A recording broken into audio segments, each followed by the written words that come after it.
네, 미국 시장의 분위기를 생생하게 살펴보는 이항영의 월가이드 시간. MTN 이항영 전문위원님과 화상 연결해서 오늘 시장 어땠는지 한번 이야기 나눠보겠습니다. 위원님 안녕하세요. 네, 안녕하세요. 네, 위원님. 간밤 뉴욕 증시는 참 좋지 않았습니다. 어떤 악재를 꼽아봐야 될까라고 할 정도로 굉장히 좋지 않은 소식들이 많았거든요. 이날 증시를 어떻게 판단해보면 좋을까요? 네, 전체적으로 호재가 없다는 표현이 오히려 좀 정확한 거라고 좀 이해를 하고 있고요. 물론 이제 니콜라라든가 여러 가지 악재 소식도 있었죠. 다만 가장 큰 것은 유럽발 소위 코로나 바이러스의 세컨드 웨이브라고 그러지 않습니까? 2차 확산에 대한 우려감이 커지고 있다는 거. 이런 것들이 전 세계 주식 투자자들의 어떤 긍정적인 마인드를 약간 좀 위축시키는 그런 요인으로 가장 중요한 이슈라고 저는 이해를 하고 있고요. 여하튼 주식시장을 돌아보면 3대 지수가 오늘 또 하락세를 보여줬습니다. 장중에는 훨씬 더 많이 떨어졌지만 그나마 오후장 막판에 들어서 그나마 나스닥 그리고 S&P 500, 다우지수도 나름은 좀 하락폭을 좀 진정시키면서 좀 회복되는 모습을 좀 보이면서 끝났다는 것은 그나마 다행스러운 모습이 되겠습니다. S&P 500만 좀 말씀드리면 역시 뭐 가장 중요한 지수니까요. 연초 대비 다시 마이너스로 잠시 떨어지기도 했습니다.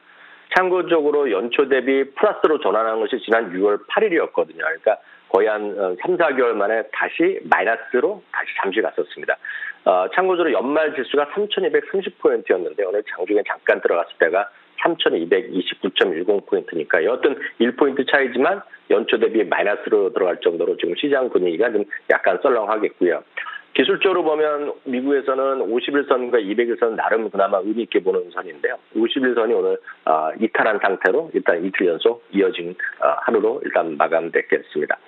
특히 이제 오늘 구체적으로 악재를 보면 가장 중요한 것 중에 하나 역시 은행에 대한 소위 약간 의심스러운 거래란 얘기죠. 아직 확정된 바는 하나도 없지만 상당히 2조 달러 규모가 과거 한 20년 동안에 있었다는 거거든요.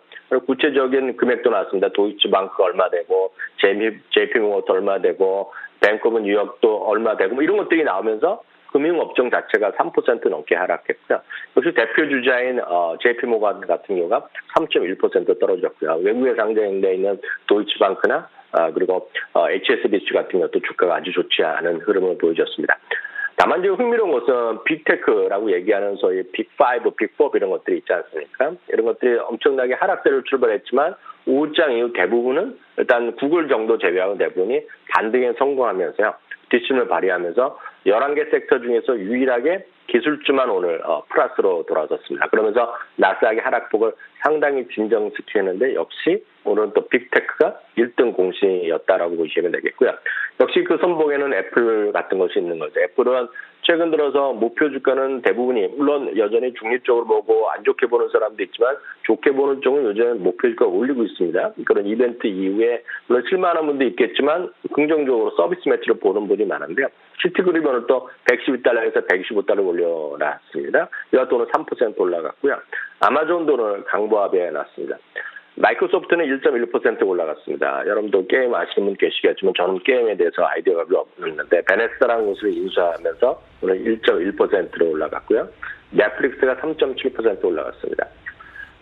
지난주 한 2주째 소위 IPO에 대한 관심이 많고 지난주에 가장 핫했던 것은 스노우플레이크인데요.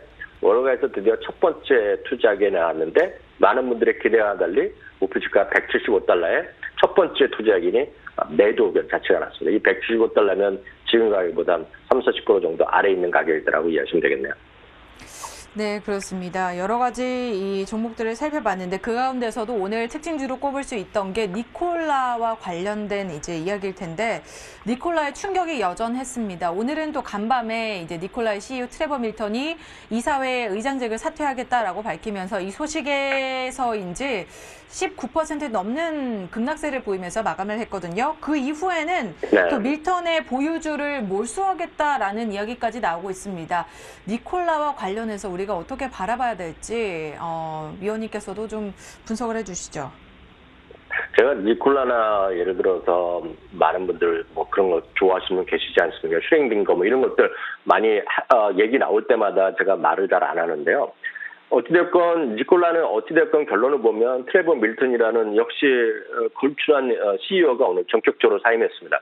사실 이렇게 발표되고 나니까 그동안 뒷얘기들이 더 무성하게 나오는 거죠. 사실관계 모르겠으나 이미 지금 한 2주 정도 전에 이제 처음으로 이제 거의 본격이 나온 거 아닙니까? 공매도 나오고 얘기 나왔을 때 이미 그때 열흘 전에 이미 사임을 의사를 밝혔는데 이사회에서 합의가 안 되다가 이번에 이사회에서 합의가 됐다고 합니다. 그러면서 몇 가지 조건이 있는데 바로 말씀하셨던 보유 주식 중에 일부입니다. 일부. 그래서 390만 주 정도 될 텐데 400여만 주 정도 된 건데 그거는 이제 SEC에서 몰수한다는 얘기도 하고 있고 하여튼 처분을 못하게 그 소유권을 잃어버렸고요. 다만 이제 그거 없더라도 지분이 여전히 많은 겁니다. 20% 정도의 최대 주주 지위는 여전히 유지하고 있는데요.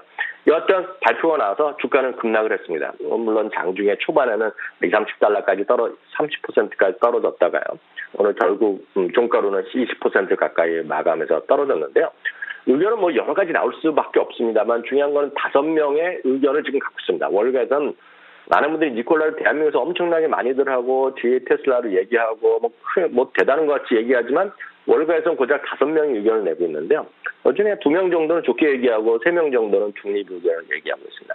JP모건 같은 경우에는 이제 여전히 긍정적으로 본다고 얘기하고 있지만 목표 주가는 4달러 정도 내렸습니다.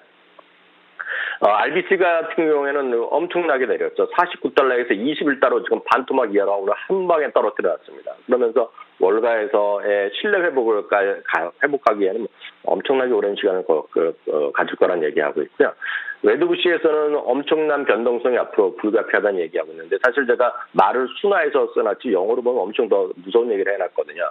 그러면 목표 주가는 45달러 유지하고 있지만 앞으로 큰 어려움이 있을 것이라는 얘기하고 있고요. 물론 이제 긍정적으로 본 사람도 있습니다. 코엔 같은 데에서는 이런 얘기 하는 거죠. 이번에 문제되는 사람이 그만뒀기 때문에 장기적으로 엄청 긍정적으로 얘기하고 79달러의 목표 주가를 뭐 유지한다는 얘기하고 있습니다. 이 사람 뭐 믿으면 그렇게 가면 되겠죠. GM 같은 경우에서는 모르겠습니다. 그 긍정적으로 본 사람들은 이제 GM의 입김이 더 세게 들어가면서 엄청 좋아질 거라는 얘기를 하고 있는데 제가 드리고 싶은 말씀은 니콜라도 마찬가지, 뭐 GM도 오늘 뭐 11% 떨어졌는데 주식이란 거를 너무 한 종목 위주로, 그죠? 그게 뭐 제2의 테슬라가 됐건 뭐가 됐건 간에 그런 거 여러분 많이 보시지 않았습니까? 그 방송에서 여러 번 말씀드렸다시피 버진 갤럭틱도 마찬가지고요. 사실 테슬라도 마찬가지죠. 그리고 이런 오늘 얘기 나왔던 니콜라도 마찬가지고 요즘 제가 한국에서 잠깐 벗어나 있을 동안 가장 핫한 주식이 나녹스 이런 거 아닙니까? 그런 것들에 대해서 너무 그걸 한 종목을 너무 집중 투자하고 그걸 갖고 정말 가자 하는 정신을 하는 거는 제가 봤을 때 정상적인, 죄송하지만 어떤 건전한 분산 투자라기보다는 제가 심하게 말씀드리면 투기 이상 이하도 아니라고 보고 있습니다. 그래서 10종목, 20종목 중에 한 종목 정도로 뭐 해도 좋겠지만 그거를 한 종목에 그냥 거의 한두 종목 집중 투자하는 것은 진짜 바람직하지 않다는 거. 이 니콜라가 앞으로 어떻게 될지 모르겠지만 그 얘기 꼭 다시 한번 확인해드리고 싶네요. 네, 니콜라와 관련해서는 여러 가지 의견들이 앞으로 또 나오고 있고 향후 이 회사에서도 어떤 방향성을 가지고 갈지 잘 지켜보시면서 투자 전략을 세워가셔야 될 것 같습니다. 그리고 또 우리가 내일 기대하고 있는 것이 있죠. 내일 동부 시간으로, 현지 시간으로 이제 오후 4시 반에 테슬라 배터리 데이가 열리게 되는데 사실 테슬라에서 여는 최초 행사기도 하고요. 여러 가지 뭐 기대감들이 일고 있어서 어떤 관전 포인트들이 있는지 체크를 해봐야 될 것 같은데요.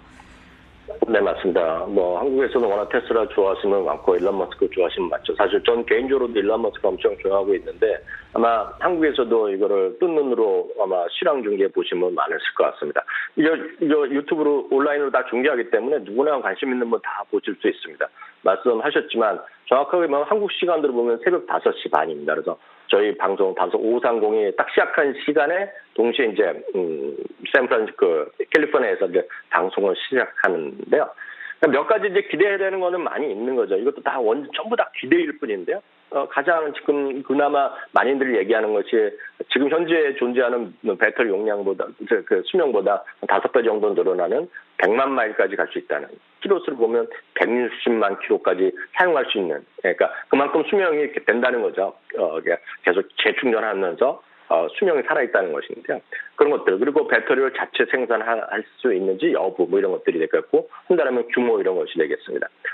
그리고 이제 일부에서 얘기하는 소위 전고체 배터리에 대한 것들, 이것들 아마 많은 분들이 이거 좋아하시는 분은 뭐 훨씬 전문 지식을 많이 갖고 계실 것 같은데요.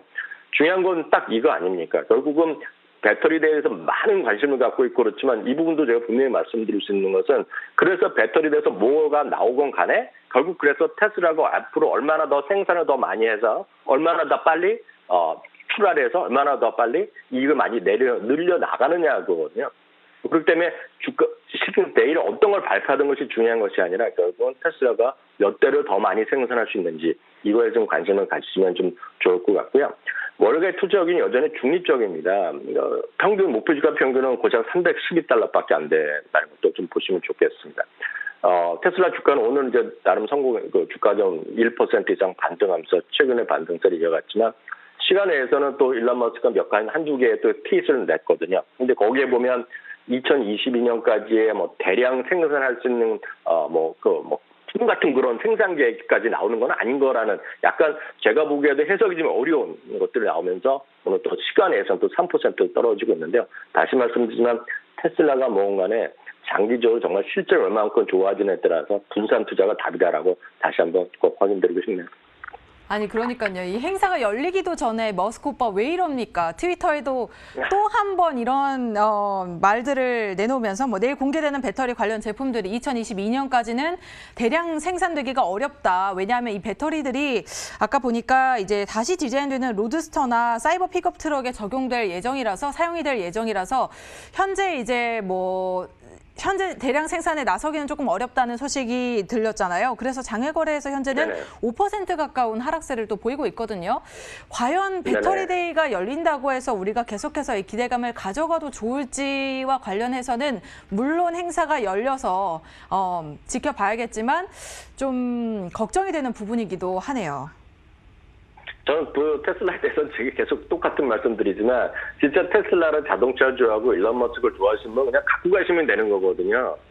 이거를 자꾸 테슬라를 거의 올인한 상태에서 집중 투자한 다음에서 내일 테슬라 배터리 때문에 주가가 올라갈까 떨어질까 얘기하는 거는 지난번에 S&P 500의 편입 때문에 주가 편입이 안 됐기 때문에 주가 떨어지고 나서 흥분하고 속상해하신 거랑 저 똑같은 논리라고 보고 있습니다. 진짜 테슬라의 매니아로 테슬라를 진짜 좋아하시는 분이라면 그냥 주식 투자를 그냥 꾸준하게 갖고 가시는 것이 유일하게 돈을 벌 수 있는 방법이라고 진짜 오늘 여러 번 똑같은 말씀을 반복드릴 수밖에 없겠네요. 네, 테슬라를 좋아하시는 분들이라면 마음을 단단히 잡으시고 쭉 계속해서 테슬라를 지켜보셔야 될 것 같습니다. 내일 저희는 그 새벽 5시 반이죠. 이 글로벌 530을 통해서 테슬라에서 진행되는 이 배터리데이 행사를 실시간으로 또 전해드리도록 하겠습니다.